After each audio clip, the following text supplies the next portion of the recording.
Let me show you how to delete a card from Apple Wallet. Now, if you're on your Apple Wallet and you have an old credit card or debit card and you wanted to remove it as an Apple Pay, I'll show you how to do it. The first thing we need to do is hop out of the Wallet app itself. And the best way to do this is to get into your settings. So open up the Settings app on your phone. And from here, let's just scroll down to the very bottom. You can see here is Wallet and Apple Pay. Let's just tap on that. Now, from here, you can see payment cards. It says Apple Cash and my Bank of America credit card.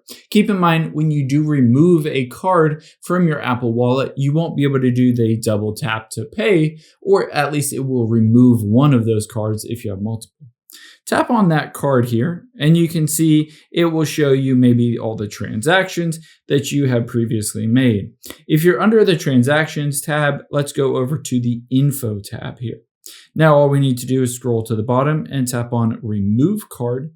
It says removing this card will remove the transaction history, and also keep in mind, of course, you can't use this going forward. You'll need to manually add a different card if you want to use that. I hope this helps. If it did, hit the subscribe button down below. It really helps me out. Thanks, guys.